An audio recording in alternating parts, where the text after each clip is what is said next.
कि ब्रह्मा जी वहाँ से वंचित करके भेज देते हैं कि ये भगवान का भजन करेगा, ये नहीं करेगा। वहीं से निर्णय हो जाती है। अब व्यक्ति क्या करेगा? ये सही साफ साफ लिखा है कि इनसे जिसका मन नहीं रमता है, भगवान से नहीं रमता है, तेज अनुवंचित किए विधाता। वो विधाता माने ब्रह्मा जी ही वंचित करके भेजते हैं। उनके कुंडली में साफ लिख देते हैं कि भगवान का भजन नहीं करेगा, नास्तिक रहेगा। ये थोड़ा 2% करेगा, 3, 4, 5, 10, 5, 20% करेगा। ऐसा वहीं से निर्णय होती है कर्म के आधार पर। तो यहाँ आके हम लोग जो भी करते हैं उनकी इच्छा से ही होती है। उनके इच्छा के विरुद्ध भगवान जिससे चाहेंगे मिलने के लिए वही मिलेगा। जाके देखें तो बड़ी निर्मल जल है, इतना निर्मल जल है कि आप देखते प्यास होए तो लगेगा कि खूब भरपेट पानी पी लूँगा, लेकिन अगले क्षण जब हाथ लगा के पानी पीजिए तो ऐसा खारा है वो, जितना मुंह में घुसा वो तुरंत बाहर करना पड़ेगा। सही कह रहे हैं। गए हैं समुद्र के किनारे, गुड़ खाएगी तो उसको तो मीठा लगेगा बिल्कुल, लेकिन कभी ऐसा आएगा कि उस गुड़ में चिपक के मर जाएगी वो। हाँ बिल्कुल मरती है ना। तो उसी प्रकार हम इस संसार में चिपक के मर जाएंगे, हमारा कुछ बचाने वाला नहीं होगा। और हम इस संसार में स्वयं चिपकते हैं, जैसे चींटी गुड़ में चिपकती है स्वयं। जी। गीला गुड़ होगा तो चिपक जाएगी, हाथ पैर मारते मारते मारते मारते मर जाएगी। देख सकते हैं दोस्तों, इस तरह यहाँ से आना पड़ रहा है। और महाराज जी के स्थान में ऐसे ही जाना पड़ता है, एकदम सिंगल रास्ता है। यहाँ 4 पहिया नहीं आ सकती है, लेकिन 2 पहिए से आप आराम से आ सकते हैं। चलते हैं, मिलाते हैं आपको महाराज जी से।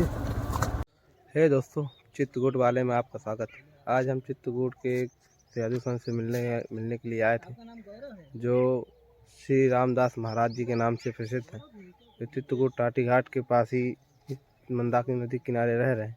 देख सकते हैं ये उनकी कुटिया है, और उनसे मिलने के लिए आए थे, और इस समय वो हैं। चलते हैं, आज उनसे मुलाकात कराते हैं।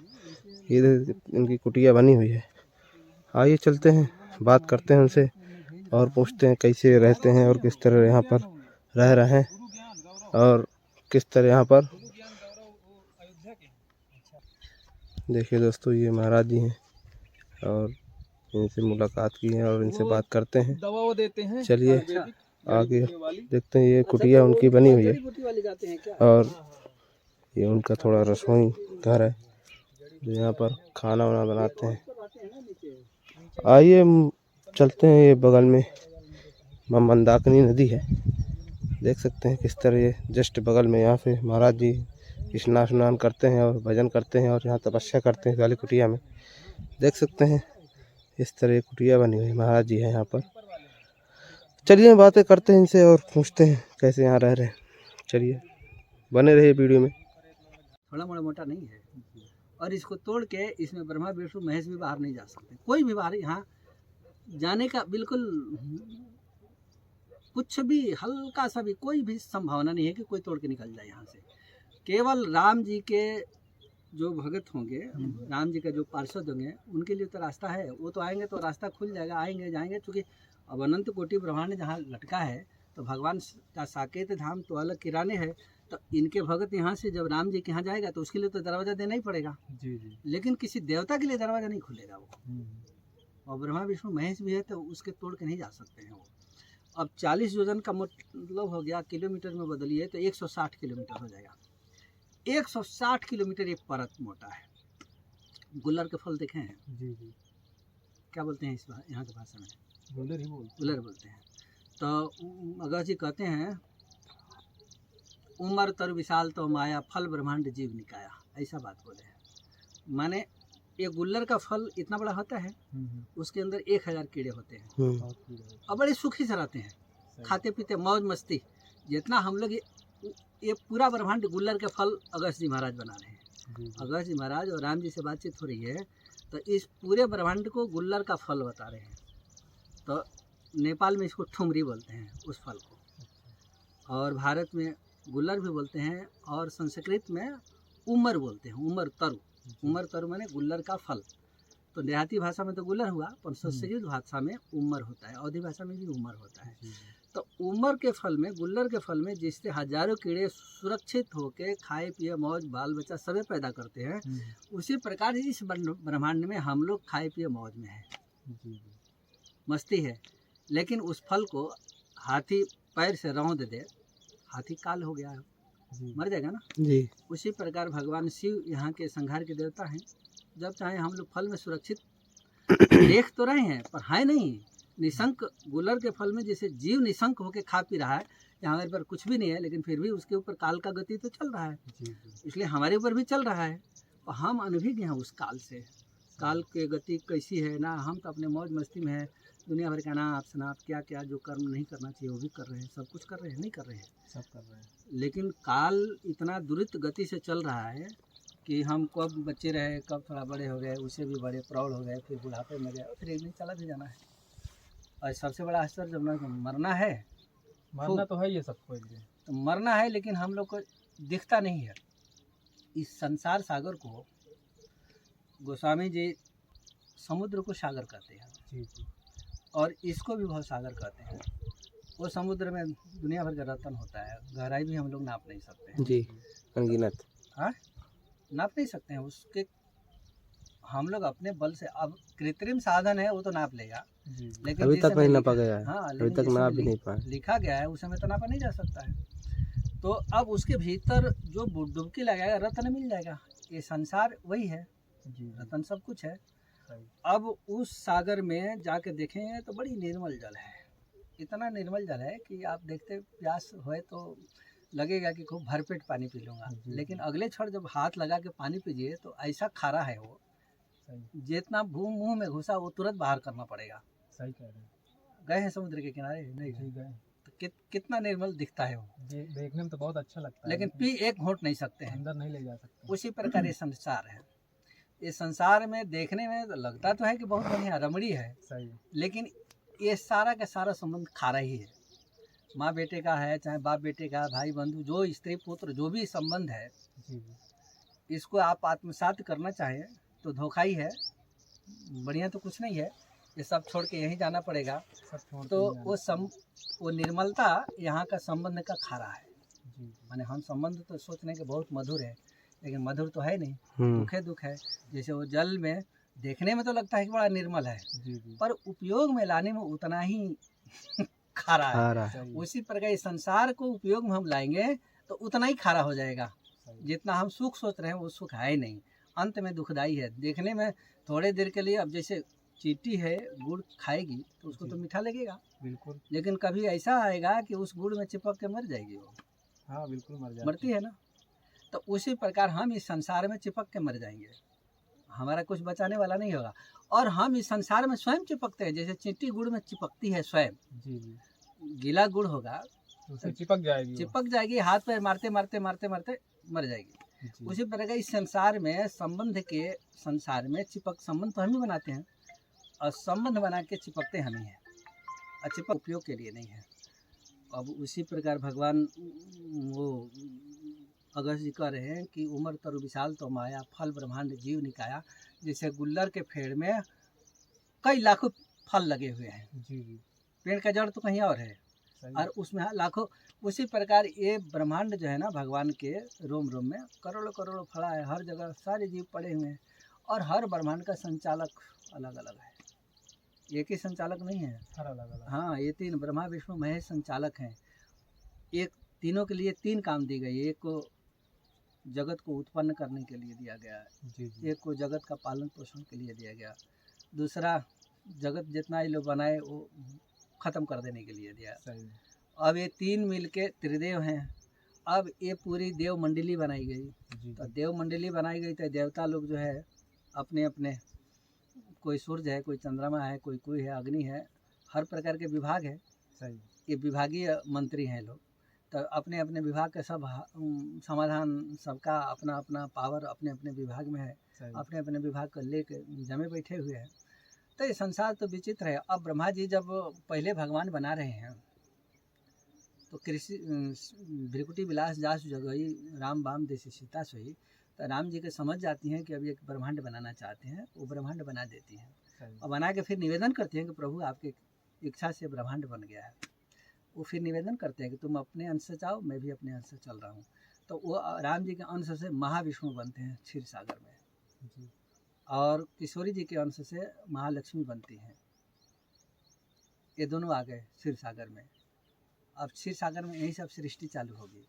तो सृष्टि चालू होने के पहले अब भगवान विष्णु के नाभि से कमल आएगा, कमल पर ब्रह्मा जी आएंगे, ब्रह्मा जी देखेंगे कि मैं अकेला हूँ, कौन हूँ, कहाँ से आया हूँ, दुनिया भर के सही प्रश्न आएगा।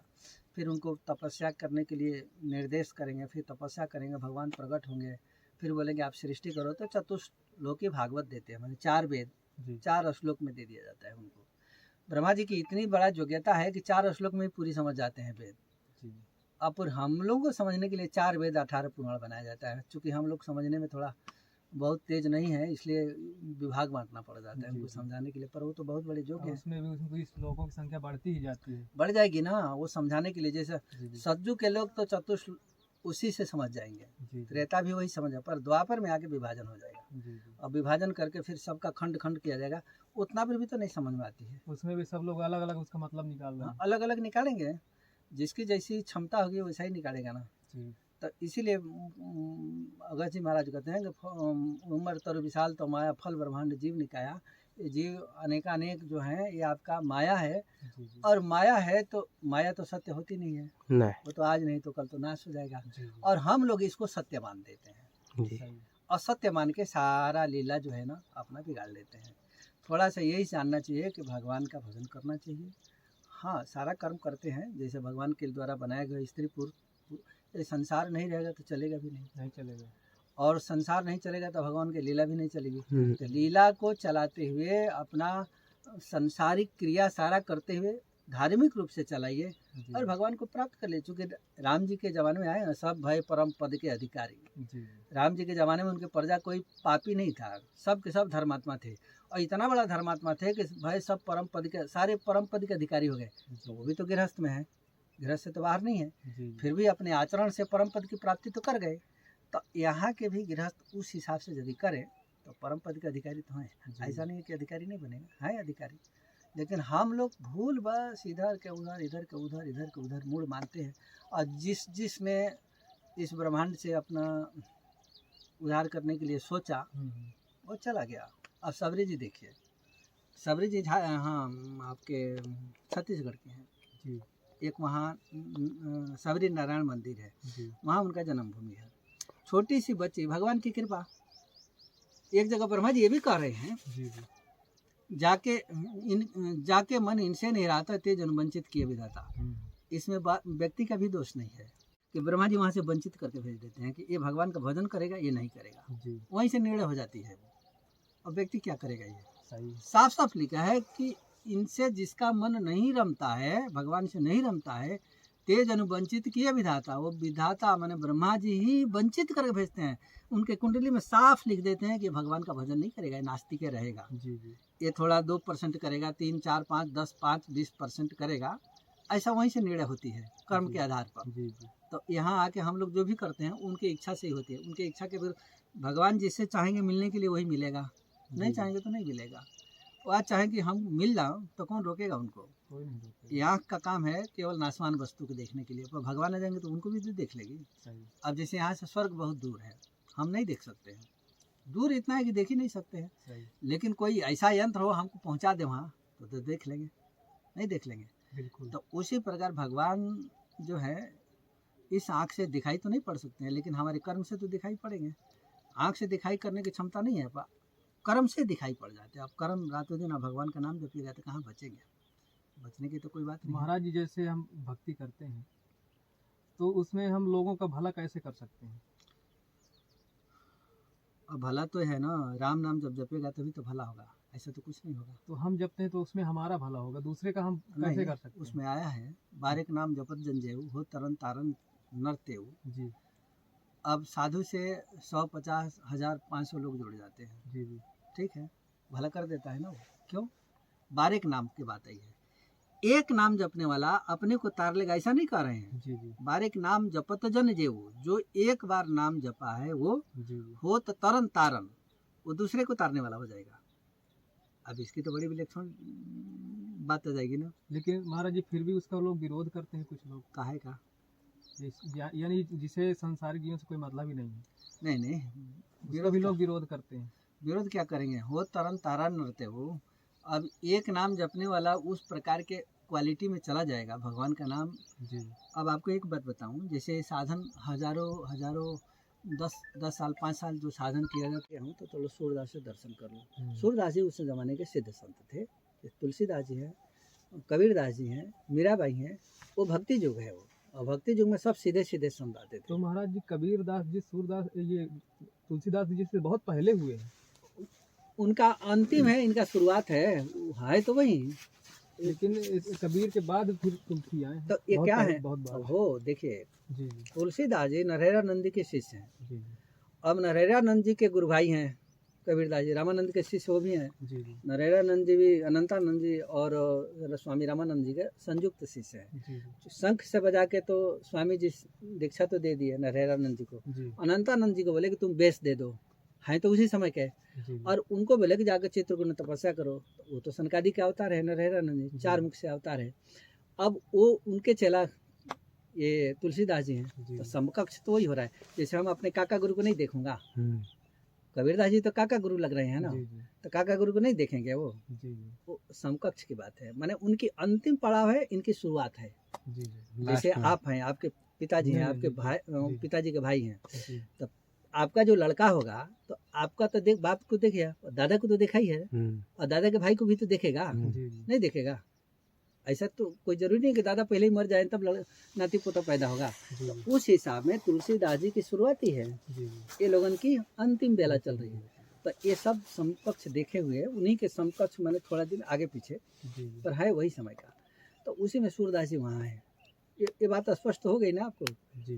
मैंने उस समकक्ष है, मैंने उनकी अंतिम स्टेज आ रही है, इनकी वहाँ से शुरुआत हो रही है। और दूसरी बात कि तुलसीदास जी कोई दूसरे थोड़ी हैं, वाल्मीकि जी के अवतार हैं वो, ऐसा कमज़ोर नहीं है। ये तो भगवान की लीला है, और लीला ऐसी है कि हनुमान जी महाराज को रोज़ कथा सुनना है। अयोध्या से वाल्मीकि आश्रम में कथा सुनने आते थे वो। एक दिन थोड़ा लेट हो गया कथा सुनने के लिए, अब उनका संध्या वंदन का समय हो रहा था। उसी समय पहुंच गए, बोले महाराज थोड़ा कथा सुना दीजिए। वाल्मीकि जी महाराज थोड़ा गुस्सा हुए, बोले कि ये नहीं देख रहा है कि हमारा संध्या वंदन है क्या है, पर ऐसा बताए नहीं कि संध्या वंदन, और तुरंत बोल दिए कि तुम तो बंदर के जात, न संध्या न वंदन, हमको तो अभी संध्या वंदन करना है, कोई समय है क्या कथा करने के लिए? कथा के समय में तो आया नहीं, थोड़ा लेट तो हो ही गया था उनका। अब वो चले गए अपना संध्या वंदन के लिए, नहाने धोने के लिए। अब हनुमान जी को थोड़ा कथा नहीं मिला, तो राम कथा सुनबे को रसिया। अब जो रसिया है उसको तो चैन पड़ेगा नहीं। और 25 शिला लाए, बड़े बड़े पहाड़े उखाड़ ले आए, और नाखून से फटाफट जितना वो सुनाए थे सब लिख दिए वो। और लिख के 2500 शिला जो है ना, राम जी के पास उठा ले गए अयोध्या में। राम जी से बोले कि थोड़ा ये देखिए। बोले क्या है? आते ही आपका गुण अनुवाद लिखा हूँ। तो वो पढ़ने के बाद बोले कि तो इसमें दस्तखत किसने किया? बोले इसीलिए तो मैं आपके लाया हूँ, गुण तो आप ही गया, आप हाँ कहिए कि हाँ हमारा ये सारा सही चरित्र है। बोले कि अपने मियाँ मिट्ठू बनने वाली हाल हो जाएगी, हम अपने मुंह से इसको दस्तखत कर दें तो लोग कहेंगे बताओ अपने चरित्र का अपने ही दस्तखत कर रहे हैं, तो ये मान्य नहीं होगी संसार में। तो बोले तो बोले कि वाल्मीकि जी से ले जाओ, वो पहले भी लिख चुके हैं, इस पर दस्तखत उनका कराओ। वो यदि कर देते हैं ये सही है तो मान्य हो जाएगी। बोले बड़ा विचित्र है, जिसका चरित्र है वो दूसरे के पास भेज रहा है।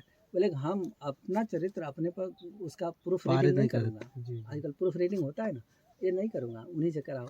अब पूरा 25 शिला उठा के यहाँ लाना पड़ा उनको। वाल्मीकि जी महाराज को दिखाया कि थोड़ा ये देखिए, पढ़े, बड़ा हर्षित हुए, बीच बीच में रोने भी लग जाते थे। वाल्मीकि जी महाराज जब चरित्र पढ़े तो बीच बीच में बेहोल हो जाते थे, रोने लग जाते थे। बीच में जो कहीं हंसने वाली प्रसंग आती थी, जहाँ मार धाड़ आती थी, वहाँ हंसते भी थे। जैसे अंगद जी हनुमान जी ठोकाई करते हैं रावण को, तो वहाँ खूब हंसते भी थे, अच्छी ठोकाई हो रही है। और कहीं करुण प्रसंग आए तो रोने भी लग जाते हैं।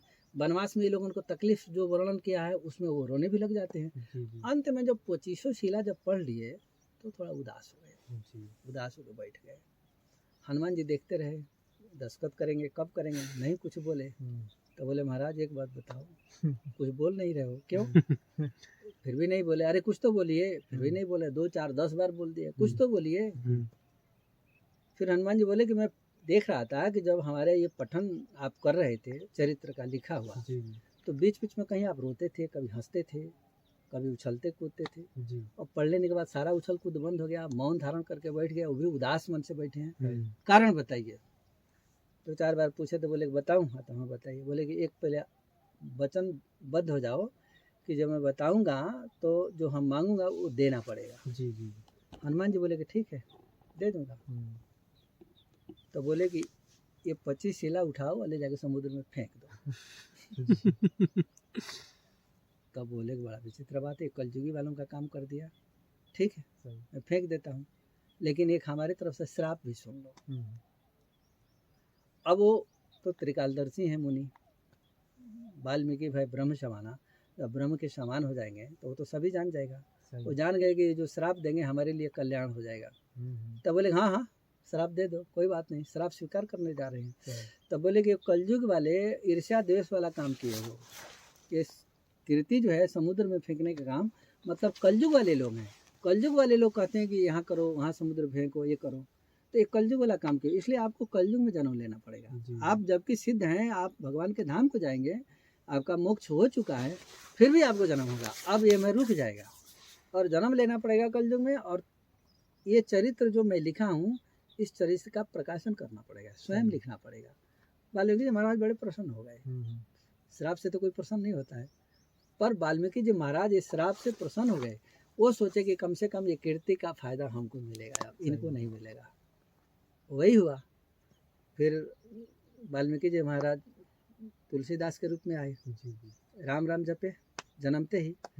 और वाल्मीकि जी महाराज क्या जपे, रामे राम जपे, जपे ना, राम बोला इनका नाम रखा गया, राम राम जपने वाले हुए।